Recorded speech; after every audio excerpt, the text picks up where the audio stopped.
Sorry for the interruption. So we'll continue with this principle. Some organisms which are not stained very easily by when we treated with the ordinary stain, and they must be treated with very vigorous, or we can say very highly concentrated stains which make them to visualized under the microscope. So the principle behind this Zale-Nansen stain is the organism which are unable to stain easily, or we can say complicated staining organisms. Means if we treat with any like normal gram stain or like alba stain, it doesn't take up the stain, because the nature of the organism will be like that. It won't take very fast that stain. So in particularly such kind of organisms, we have some specified staining technique, that is Zale-Nansen stain. For such kind of organisms, we can treat with the Zale-Nansen stain to make them visualized under the microscope. Okay, so and once the stain will not decolorize, whatever we use this Zale-Nansen stain to color the organisms, to stain the organism, once it gets stained, it doesn't remove very easily, or we can say it doesn't decolorized easily. So once it gets stained, it doesn't go. Okay, and the organisms which will retain that color when it decolorized only with the acid. Suppose if it once we treat it with the Zale-Nansen stain, it will take the permanent color and it won't decolorize very easily. So if we want to decolorize that excess amount of color, what we have to do is we can decolorize that excess amount of stain by treating with acid. Okay, only when we treat with acid, then only the excess amount of stain get removed from the slide, or we can say we can remove from the microorganism. So such kind of organisms, we'll call it as a acid fast bacilli. Like suppose for example Mycobacteria tuberculosis and Mycobacterium leprosy. Leprosy means kushti roga anta ಹೇಳ್ತೀವಲ್ಲ, that is tuberculosis is TB and Mycobacterium leprosy is the kushti roga anta. Then acid fast bacilli. So these are all generally we'll call as acid fast bacilli, which will take up this Zale-Nansen stain, and further it doesn't decolorize the stain unless we treat with an acid. Okay, yeah. And the non-acid fast bacilli get decolorized with the acid and get counter stain. Okay, so that is non-acid fast bacilli apart of these organisms. ನಾವು ಈ Zale-Nansen stain ಹಾಕಿದ ತಕ್ಷಣ ಏನಾಗುತ್ತೆ, ಅದು ಕಲರೈಸ್ ಆಗಿ even decolourise ಆಗುತ್ತೆ. Okay, so such kind of bacteria will called as non acid fast bacilli ಅಂತ ಹೇಳ್ತೀನಿ. Okay, that is about the principle. ನಾವು will move to the reagents. Which type of reagents we require to prepare the Zale-Nansen stain? So coming to the reagents, we have around 3 reagents. That is, first one is 1% carbonyl fission, and second one is 25% sulfuric acid, and third one is 0.1 methylene blue. Yeah, 1% carbonyl fission means, suppose if it is a crystal, 1 gram we have to weigh. This carbonyl fission we have to weigh 1 gram in 100 ml. So that gives 1% of carbonyl fission. In the same way, sulfuric acid is nothing but H2SO4, right? So it is that a liquid or crystal? Obviously it's a liquid nature. So how you will prepare 25% sulfuric acid base? We have to take the 100% sulfuric acid, means pure sulfuric acid. Out of that we have to pipette out, or we have to measure the 25 ml of sulfuric acid. That 25 ml of measured sulfuric acid we should dilute to 100 ml. So that will give us 25% of sulfuric acid. In the same way, 0.1 methylene blue. Okay, So 0.1 means 0.1 gram of methylene blue we should dissolve in 100 ml of water. Sorry, 0.1 ml, 0.1 gram of methylene blue dissolved in 1 gram. 0.5 grams should dissolve in 500 ml. Yeah, okay, that's what. If we 0.1 gram, if we dissolve in 100 ml, will give the same 0.1%. If 0.5 grams, if we dissolve in 500 ml, that gives the same 0.1% only.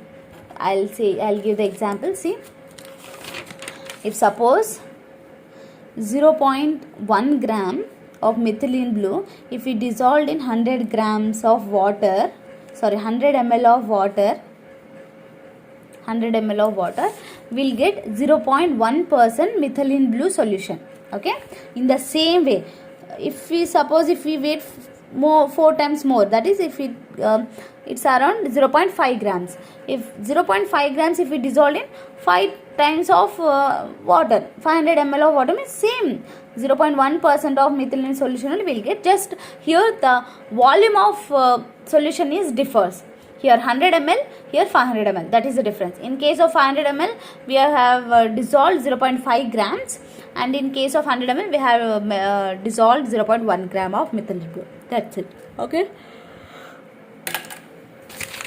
Next, that is about the reagents. So in this reagents, we required 3 chemicals, that is 1% carbonyl fission and 25% sulfuric acid and 0.1% methylene blue.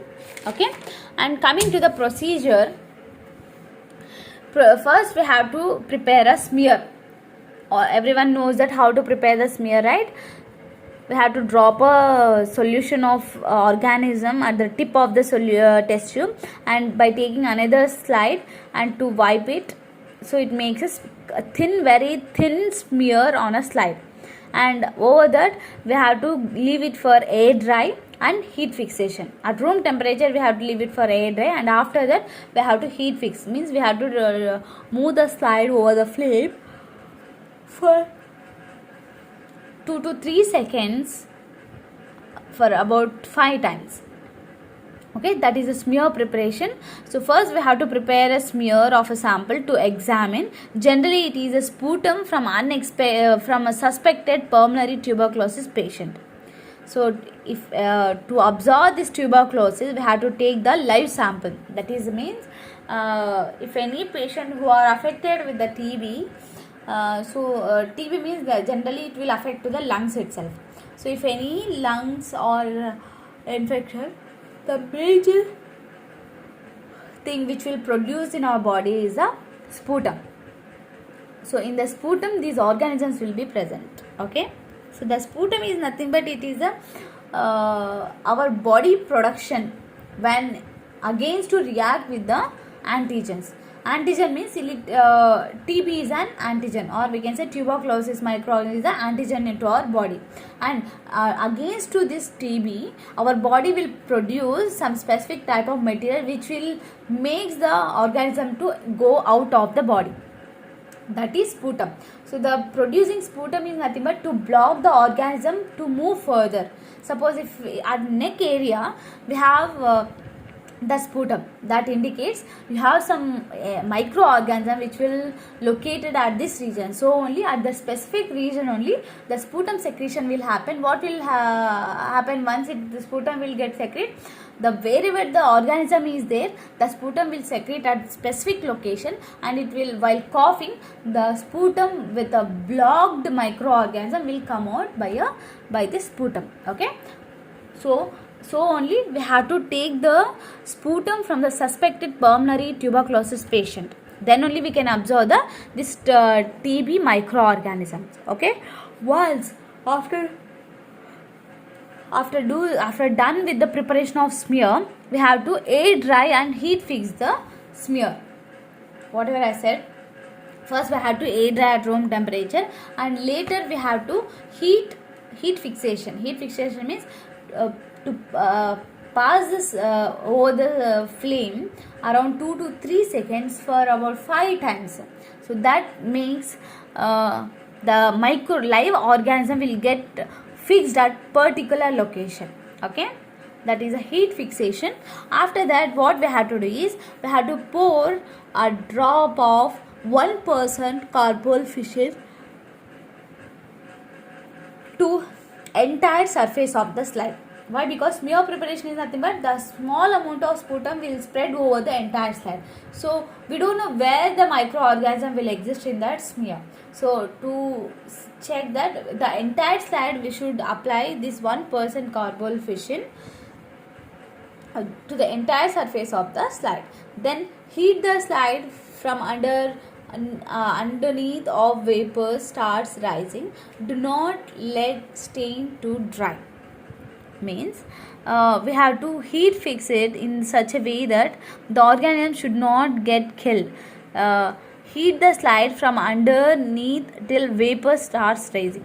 Means water bath heating. So water bath is in a one bowl we have to take the tap water and keep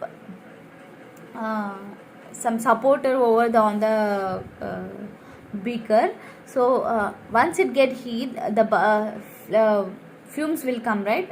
That hot fumes. So by taking that hot fumes, we have to heat this slide. And later what we have to do is, and the stain what we have applied, that is 1% carbol fission, it should not get dry.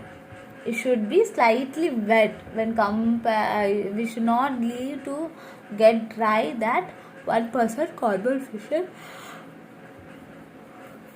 Next, leave the carbol fission on a slide with up to 5 minutes. After heating, we have to leave the slide around 5 to 6 minutes. And later, we have to wash the slide with distilled water. We have to wash the slide with distilled water. After treating with the carbol fission, we have to leave it for 5 minutes, and later we have to wash with the slide by using distilled water. And next step is after washing with the distilled water, we have to go for next step, that is pour the 25% sulfuric acid on a slide and let it stand for 2 to 4 minutes. The entire slide we have to drop this 25% sulfuric acid, and after dropping the sulfuric acid, we have to leave it for around 2 to 4 minutes. Later, gently wash the slide to complete removal of sulfuric acid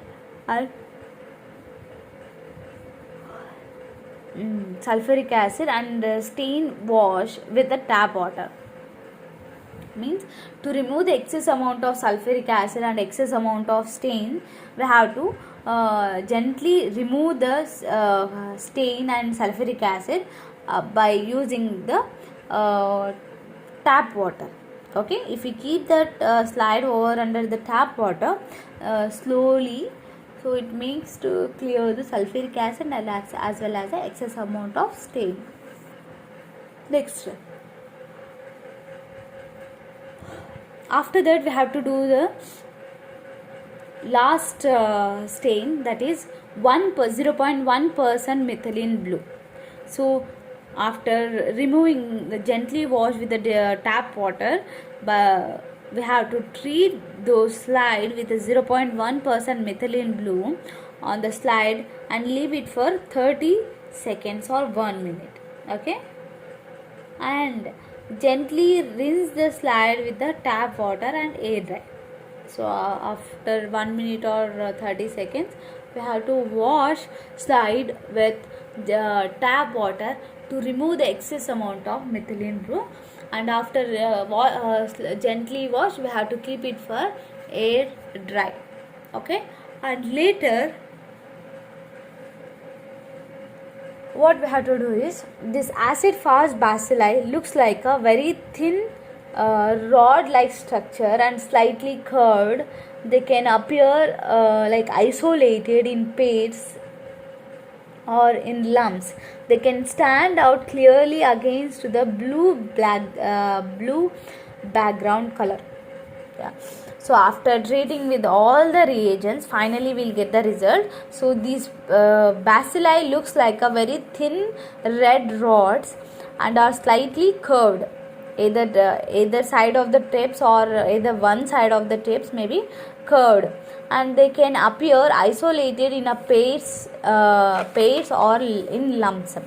Either it will appears in a pair, two organisms, or it will comes in a lumps, means group of the members, and they can stand out clearly against the blue background.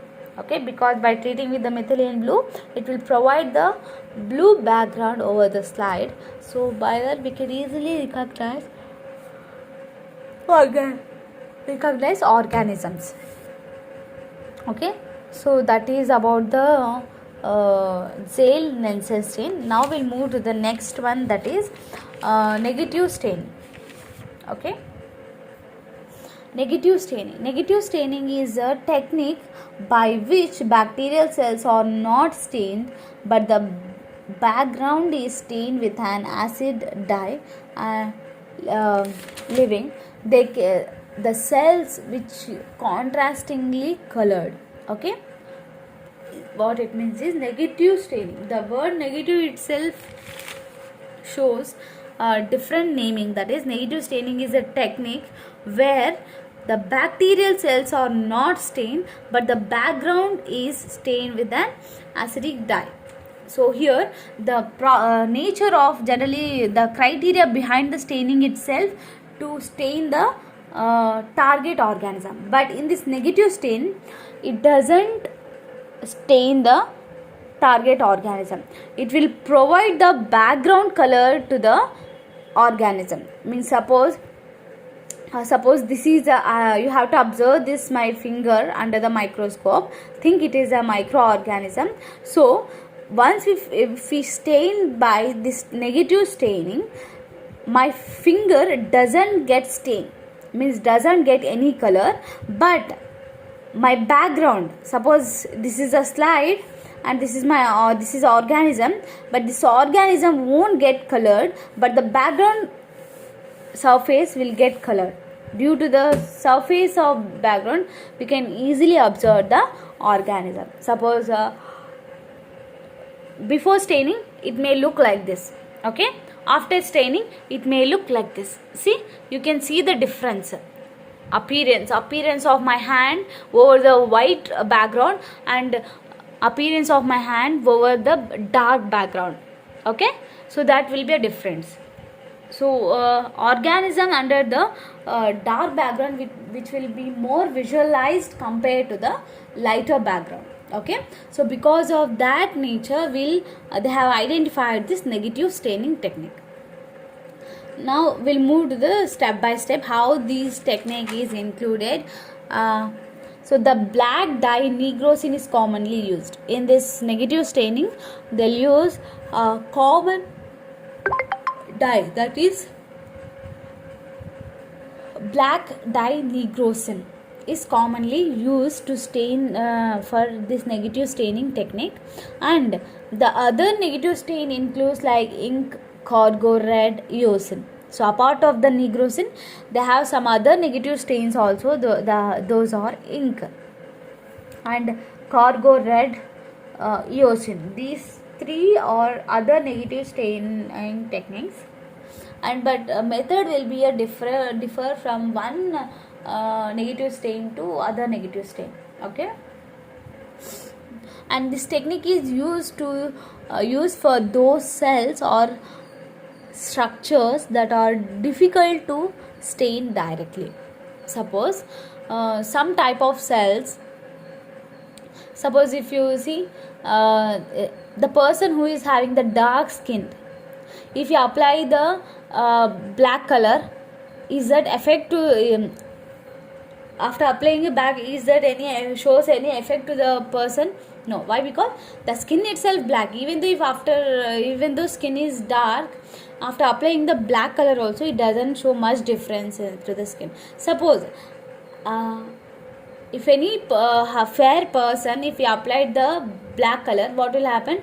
The structure will be, before applying, after applying, the appearance will be completely different. Okay, so in the same way, this technique is used to those cells or structures that are difficult to stain directly.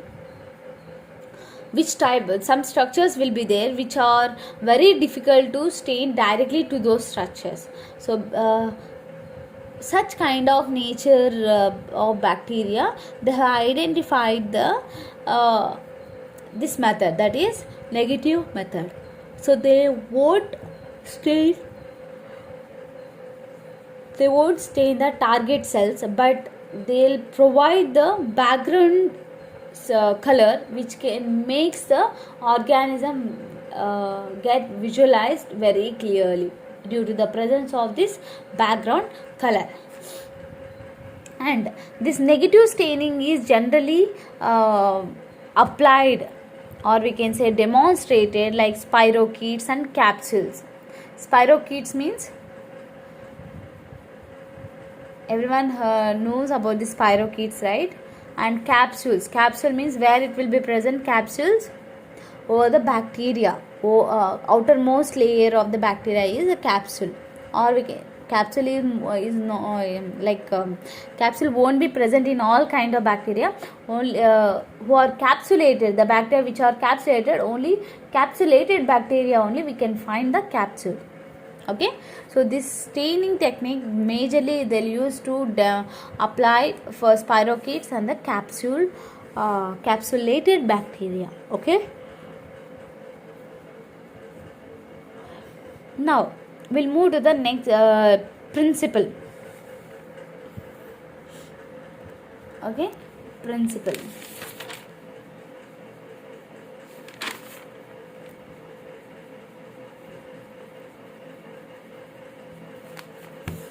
One second.